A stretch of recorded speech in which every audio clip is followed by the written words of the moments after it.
couple of people here and express the hospital's gratitude. Senator Scott Wilk is here to show his support. Stephanie English from Supervisor Barger's office is here. So thank you both for being here. It means a lot to us. So what we're going to do today is we have a few speakers to provide you with updates. I'd ask you to hold questions, please, until the very end. And then at the end, you're welcome to ask questions. And I'd like to begin by introducing Dr. Larry Kidd. Dr. Kidd is the Chief Clinical Officer for Henry Mayo Hospital. Thank you. Afternoon. Welcome to Henry Mayo Hospital. And on behalf of the hospital, I'd like to first of all thank the first responders and all those individuals that have been responsible initially for bringing victims of the incident to our hospital today, such that we could begin what we prepare for day in and day out throughout the years in order to be prepared for such an occasion. Unfortunately, today was one such occasion. Again, we prepare for these events, but we hope that we're never faced with having to actually experience one of those events. The update, as reported earlier, we actually had 4 students that presented to the hospital. 2 of those individuals succumbed to their injuries. We have 1 individual who was in stable condition, has been treated and released from the hospital. And we have 1 individual who is still under our care and is in critical condition at this time, still receiving treatment as a critical patient in our hospital. I would also like to acknowledge the team that was on site. We had initially a number of trauma surgeons that were available, responded when we received those victims. We had a number of nurses available on receipt of those individuals, as well as we had a number of support team members. Not only was there a need to respond to the physical injuries of individuals presenting, but obviously this is a very traumatic and emotional time for the victims, for the families, for the staff that are working with those individuals, and of course chaplaincy, spiritual counselors, social workers, etc. have all been here throughout the day working with individuals. We have continued to provide updates to family members, working closely with law enforcement as they continue their investigation. Some areas of which we cannot comment on. However, we are providing updates as we are able to provide additional information. At this point, we have a few individuals that are standing by, one which is one of our trauma surgeons who happened to be on duty this morning and was one of the individuals that responded. And just as a final note, we know that today is the beginning of a process that will take many days, months in order to support this community and to ensure that we are able to move forward as a community. Not only do we provide services to the community as a healthcare organization, but many of our employees the majority of them live in this community, as well as a number of them have children who attend schools in this community, Saugus being one of those schools, as well as they have neighbors, friends, family members as well. So with that, I will introduce Dr. Louis Mark Contreras, who is one of our trauma surgeons, and he will make comments related to care of victims of this nature. Thank you. Thank you for coming today. Unfortunately, this is not the type of day as a father, as a trauma surgeon.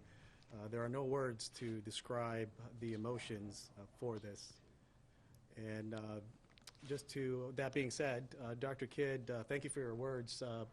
Pretty much described everything that we've experienced today. At around 7:45 to 8 o'clock this morning, the trauma team was activated for a mass shooting at a school shooting.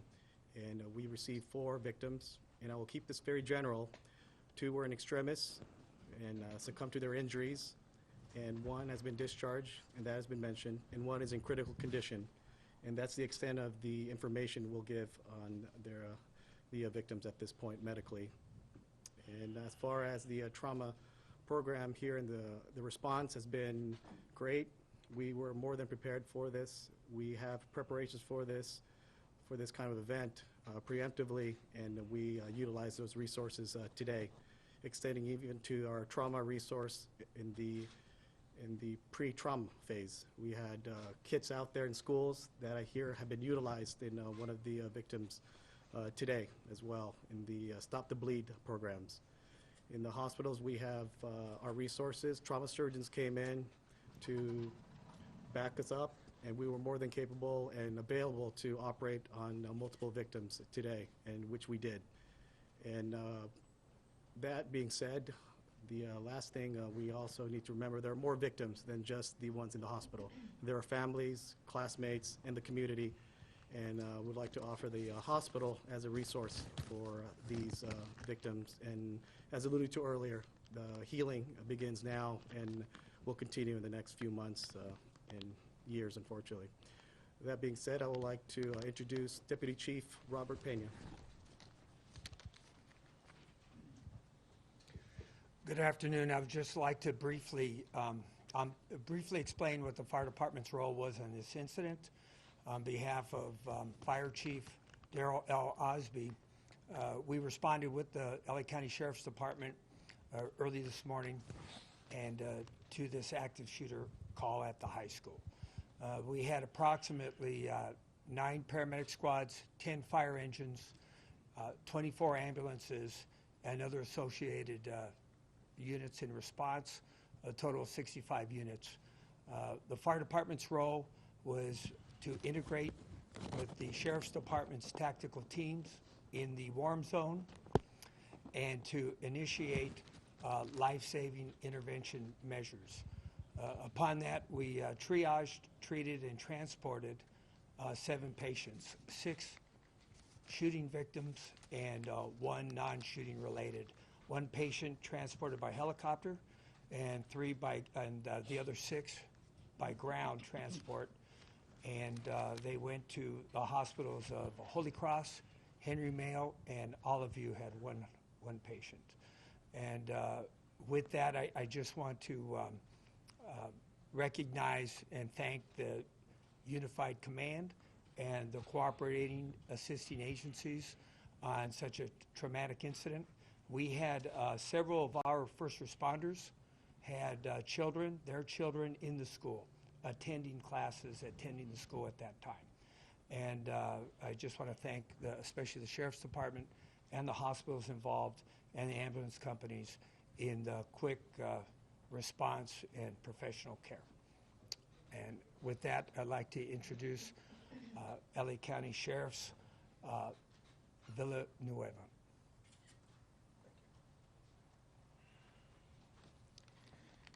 Let me provide you some updated information that we now have clarified and be able to expand on. And as indicated, the off-duty personnel who have family in the school were in effect the first responders on scene. And I will identify 3 of them. Detective Daniel Finn, Santa Clarita Sheriff Station Detective Bureau. He had just dropped off a family member at the school and was driving away from the school along the perimeter when he saw all the children running away from the sound of the gunfire. And he turned around and became the very first person on scene. He was accompanied by Officer Sean Yanez from Inglewood Police Department, and then Officer Gus Ramirez from LAPD. So the 3 of them were the very first on scene. They entered the school literally within seconds of the shooting. They were followed within a minute by our uniformed personnel from Santa Clarita Sheriff Station. At approximately 7:41 a.m., they were on scene inside the quad area where the shooting took place. And as indicated earlier, there was trauma kits available at the school for mass casualties. They were deployed by these personnel. Then Deputy James Callahan, who's a Santa Clarita school resource deputy assigned to the school, was there moments later, and he assisted in this process. So This is it's a tragedy every way you look at it, but there's a silver lining behind this is the fact that off-duty first responders were there and did not hesitate, turned around and went right into the source of the gunfire to attempt to neutralize it. And they rendered first aid immediately. As soon as they discovered the 6 victims, they saw the handgun was there, they realized there was not a pending threat immediately, and they tended to the care of all of the victims and got the first aid rolling. So their actions definitely saved lives, and my hat's off to them. And it's an important message for everyone who's listening to this, and you're concerned you have your children. I have my grandchildren of that same age in school. We always wonder what's going to happen. How do we keep our kids safe? But it's good to know that there's men and women out there as first responders and law enforcement and fire departments that are going to go to the source of the danger. They're going to put themselves in harm's way, and they're going to definitely take care of business. So that is a good it's a good message. Let people know that we can handle these. As tragic as these events are, we're definitely now we're in the recovery phase. We're just initiating the investigative process. So I'm going to turn it over now to Captain Ken Wegner, Homicide Bureau. Thank you, Sheriff. I just want to briefly update you on the investigation as it takes place today. Investigators are proceeding with the interview process of the victims and the witnesses that were identified from the school. However, we also realize that there are those that left the scene as soon as possible, maybe picked up by parents and went directly home. If there is anyone out there that has information that was a witness, that has information either from today or historical information about the circumstances leading up to this shooting, I encourage them to call Sheriff's Homicide Bureau at area code 323-890-5500. We will take your name and information, and we will have sheriff's investigators respond to your location to interview you about the information that you have. I spoke earlier about a search warrant that was pending at the 22900 block of Sycamore Creek Drive in Santa Clarita. I can report that that search warrant has been signed and has been served, and investigators are processing what we believe to be the suspect's residence for any indicia, any evidence related to this incident. I also want to acknowledge, and I believe most of you have reported on this, a posting on the bio of what we believe to be the subject's Instagram account. And I quote, it says underneath his pseudonym, Saugus, have fun at school tomorrow. I can confirm that that was posted on his account, and I can also confirm that it has been changed since this incident, which means there is somebody else that has access to this account, be it a hacker or be it a friendly who has his password. So that was posted at one point, and we are aware of it, and we are researching the source, when it was placed, and when it was taken down. We have not yet established a motive or a nexus between the subject and his victims, other than to say they were all students at the high school together. At this point, I would like to introduce Paul Delacourt from the FBI.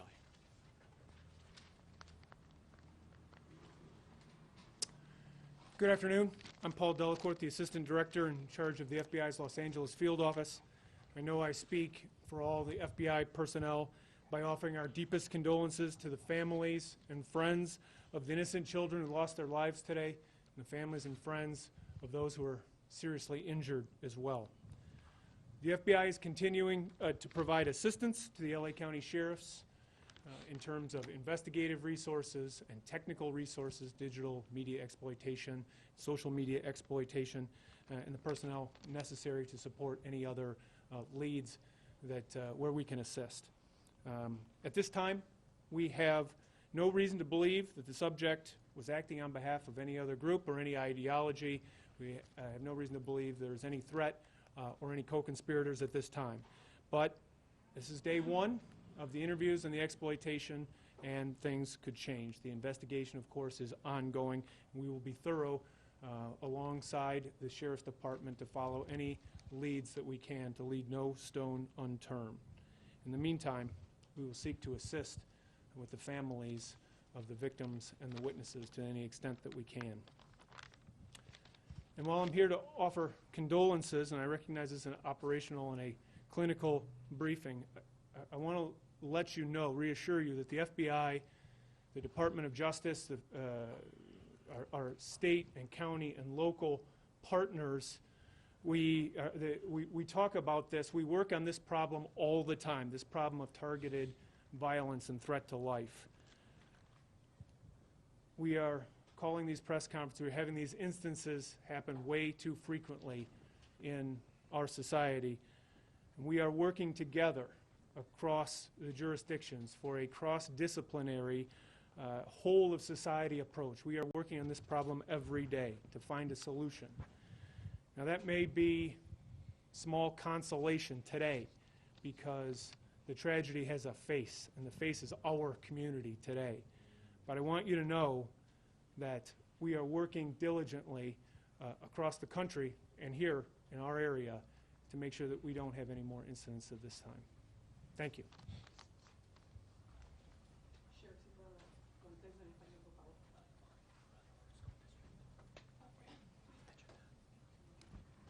A couple of things I want to add to this. One is for tomorrow, the William S. Hart School District will be closed for class. And that includes, obviously, Saugus High School. And all other school districts will remain open. And there are 5 for the Santa Clarita Valley. En español, para darle más información, estamos procesando la escena del crimen. Son 2 lugares, está en la residencia y está en la escuela. Pero resulta que tres policías fuera de servicio que tenían familiares dentro de la escuela fueron los primeros que respondieron a la llamada de emergencia. Y llegaron ahí en segundos. Un alguacil de nosotros fue el detective Daniel Finn. Él vio a los estudiantes corriendo, huyendo del peligro. Y el oficial Sean Yanes de la policía de Inglewood y el oficial Gus Ramírez de la policía de Los Ángeles. Los 3, no importó el peligro, fueron al sonido, donde estaba el peligro, y encontraron los 6 heridos de balas y ofrecieron primeros auxilios, y llegó una 4ª persona que es el alguacil James Callahan, que él es alguacil designado en la escuela como un recurso para la escuela. Tuvieron equipos de trauma para ofrecer esos primeros auxilios, que eso fue clave para asistir a los doctores aquí en el hospital para disminuir la pérdida de sangre y aumentar la posibilidad que la gente pueda sobrevivir estas tragedias. Y es importante entender que hay gente, los oficiales, aunque no estén en servicio, siempre están disponibles a arriesgar su vida para salvar a los niños en las escuelas. So, no tengan pendiente los papás que tengan sus hijos en las escuelas. En toda la nación estamos aquí, y en todos los policías, todos los bomberos a través de toda la nación, estamos aquí para servir y para ayudar, para disminuir la posibilidad que haya más víctimas en estos tipos de crímenes. Y quiero agradecer al FBI también la asistencia que están proveyendo a los detectives de homicidio en este caso. Sheriff, is the suspect at this hospital, if you can say, and is he expected to live? The suspect currently is in grave condition, and that's about as far as we can go with that. You can't say the hospital. What is the suspect's name? The suspect is a minor, and it is not the policy of the department to release the names of minors. The person still remains anonymous as long as they're a minor. Suspect, the post, as far as the post goes, Sheriff, as far as the post goes, did anyone see that? Did anyone report that? And when was it actually posted? The post was discovered that we are aware of this morning and it was, as the captain said, it was very quickly removed from the account. So there's no time for someone to call and say, hey, you better look out, you better watch out? By the time we were aware of it, the tragedy had already happened. And there's absolutely no report of this guy having any problems with anyone before or anything? Keep in mind what was posted. Yeah. It said, have a nice day. Saugus, have a nice day at school. Yeah, but in this day and age, There's I mean, nothing threatening about that. Okay. I mean, if we responded to those kind of things, we would be doing nothing but chasing our tail. So there was nothing threatening about that. Obviously, in context now, it may have some significance. But we don't know when it was posted. We don't know when it was taken down. Could I So the ask person either one here of at the you, hospital- Sheriff or the captain, do we know, based on the video, how long a time period this was from the time the suspect pulled the weapon until he shot himself? I did see the video, and within approximately 16 seconds, it was over, and the gun was not displayed before that. So from the time that he withdrew the handgun from his backpack to the time that he was on the ground with a gunshot wound to his head was about 16 seconds. So he wasn't roaming around the campus looking for individuals to shoot, just people who were near him, that's who he shot. He was not. Any truth that one of the people he shot is his girlfriend, his ex-girlfriend? We have no indication that there's any nexus between the victim and the subject, except the fact that they were all students there. That we haven't established anything more than that yet. I understand that you Patrick. don't want to give out the name of a minor. It's not necessarily the case when we see these situations happen. However, why can't you confirm that that suspect might be in this hospital being treated? Well, as a matter of practicality, whenever we have a subject in custody or a suspect in custody, we'll never divulge the location of that person because, for security reasons. Sheriff, can you clarify, Sheriff? Can you clarify that the person here at the hospital is critical, is not the suspect? The shooting then appeared to be random. He just fired at whoever was in front of him. That's what it appeared to be. Okay. How many kids are dead? We know that there were 2 kids that died at this hospital. Is there a third kid? Is the suspect or is it a victim? There are 2 victims who have since deceased. There is a third that is in grave condition That's all hospitals.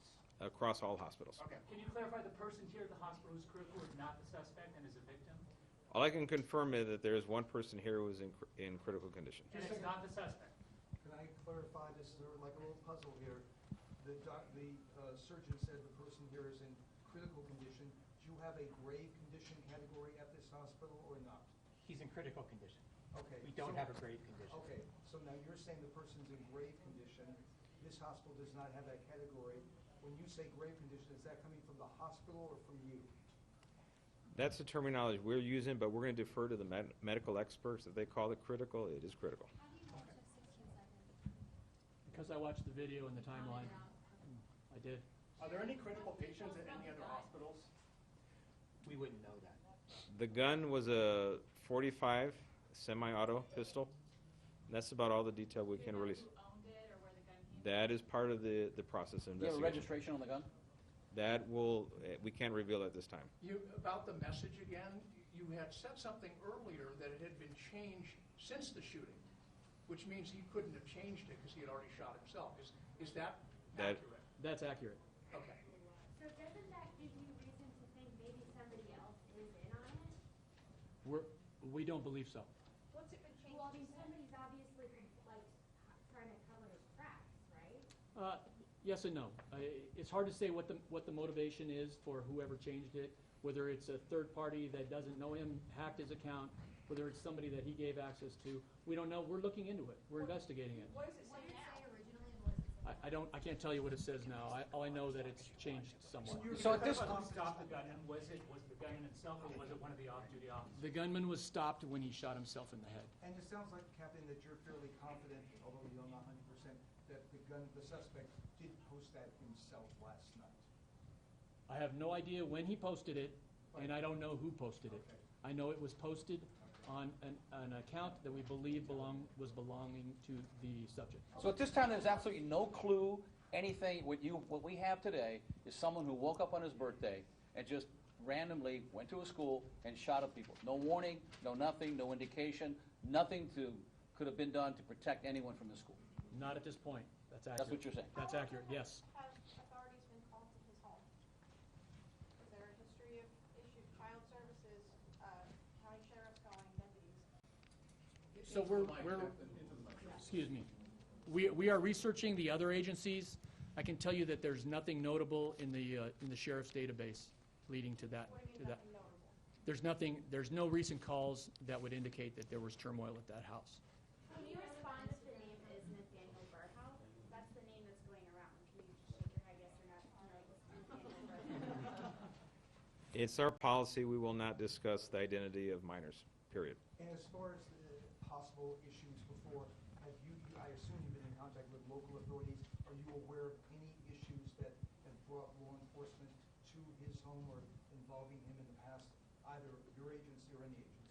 Well, we are the local authorities, so our agency has not been there recently. So again, just to clarify, he did not run from classroom to classroom, go into a choir area, running willy-nilly. He just stayed in that compound area. Is that what you're saying?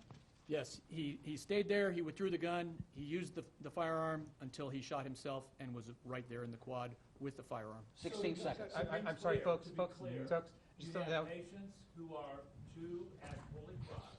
Those female patients are, okay. You've got one that was released from Olive View. You had 4 that were brought here, 2 deceased, a male and a female. 1 released this afternoon. What's left is a person in critical condition. And that person in critical condition, which may be called grave condition, that's the only person we know of that is somewhere in a hospital. Can we surmise that that's the suspect? Sheriff, can we?